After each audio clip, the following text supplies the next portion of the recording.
Lubog din sa baha ang ilang bahay at eskwelahan sa Mariveles, Bataan. Habang sa Iloilo naman may nanalasang buhawi. Nasa frontline ng balitang yan, si Gio Robles. Napilitang lumusong sa hanggang tuhod na baha ang mga estudyanteng ito sa Ipag National High School sa Mariveles, Bataan kahapon. Unang beses daw na tumaas ng ganito ang tubig sa eskwelahan na dulot ng bagyong Guring. May gumuhuring pader na nagpalala ng sitwasyon. Naglagay na lang ng lubid sa daanan ng mga estudyante para magsilbing hawakan sa pagtawid sa tubig. Dahil sa sitwasyon, suspendido ngayong araw ang klase sa lahat ng antas sa pampubliko at pribadong paaralan sa bayan ng Mariveles. Bukod sa eskwelahan, maraming bahay din ang lubog sa baha sa Barangay Ipag.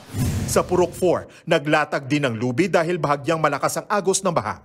Sa kabila nito, ayaw namang lumikas ng mga residente na sanay na raw sa baha. Binahari ng mga karatig barangay sa Balon, San Isidro, Poblasyon at Townsite. Nitong weekend, 10 pamilya ang naapektuhan ng landslide sa Barangay Daan Pari Orion sa Bataan. Ngayong araw, nasa yellow rainfall warning ang probinsya kaya posible ang pagbaha sa mabababang lugar. Sa Tagbakharo sa Iloilo City, nagkasira-sira ang mga bubong ng mga establishmento dahil sa pananalasa ng buhawi ngayong araw.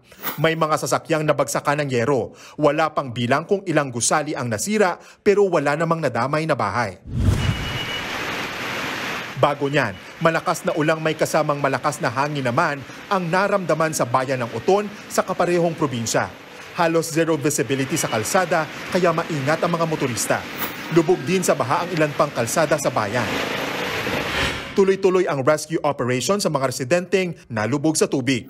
Sa Barangay Poblasyon naman sa Uton pa rin, biglang bumulaga sa tabi ng kalsada ang malaking ahas paghupa ng baha. Sa tulong ng ilang residente, agad namang naikulong ang ahas.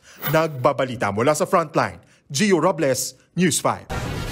Mga kapatid, Cheryl Cosing po, huwag maging huli at maging una sa lahat para sa tuloy-tuloy na balitaan at karagdagang impormasyon sa mga napapanahong issue ng lipunan. Tumutok lamang at mag-subscribe sa social media pages ng News 5.